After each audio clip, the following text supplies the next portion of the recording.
আজকাল মানুষ ইগো, অহংকার, রাগ এসবের মধ্যেই বন্দী। অথচ সবার ভিতরেই একটা শিশুসুলভ মন আছে, যেটা মানুষের সাথে মিশতে চায়, মিলেমিশে থাকতে চায়, কম্প্রোমাইজ করতে চায়। কারণ এই পৃথিবীতে আমরা অনেক একা, বড্ড একা। তারা ভরা রাতে ছাদে শুয়ে নিরিবিলি আকাশের দিকে তাকালেই বোঝা যায় কত ছোট আমাদের পৃথিবী। তার মাঝে কত কত ক্ষুদ্র আমরা। ওই দিন আমার এক ফ্রেন্ড খুব হাই থট নিয়ে একটা কথা বলল। ওর কথাটা আমাকে অনেকক্ষণ ভাবিয়েছে। বলল, তোর হাতের মোবাইলটার মালিক তুই, মানে এই মোবাইলটা তোর, কিন্তু মোবাইলটা কিন্তু তুই না। তেমনি এটা তোর হাত, কিন্তু হাতটা তুই না। তোর হাতটা কেটে ফেললেও তুই বেঁচে থাকবি। এই পা, মাথা সব কিছুই তোর, কিন্তু কোনোটাই তুই না। তাহলে তুই কে? হু are you? Who are you?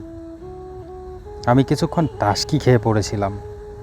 আসলেই তো, আমি কে? আমার পরিচয় কি? আমার দেহের ভিতর তন্ন তন্ন করে খুঁজে কোথাও আমাকে পাইনি। তার মানে জিন ভূত মানুষের ওপর যেভাবে ভর করে, আমরাও এই দেহটার মধ্যে ভর করে আছি। ব্রেন আমাদের শরীরকে নিয়ন্ত্রণ করে, আর ব্রেনকে নিয়ন্ত্রণ করি হচ্ছি আমরা। কিন্তু আমি কে?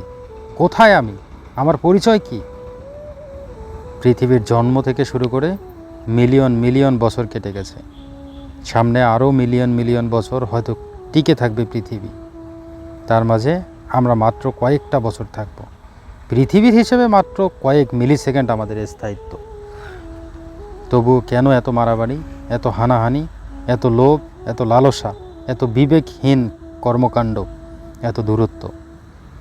নিজের পরিচয় জানি না, অথচ অন্যের জাত বংশ নিয়ে প্রশ্ন তুলি। হাস্যকর না ব্যাপারটা? মানুষের দেহের গতি খুব বেশি না, কিন্তু মানুষটার গতি বিদ্যুতের চাইতেও বেশি। মানুষ চাইলেই মুহূর্তেই বাংলাদেশ থেকে আমেরিকায় চলে যেতে পারে, সেখান থেকে ধাম করে মঙ্গল গ্রহে।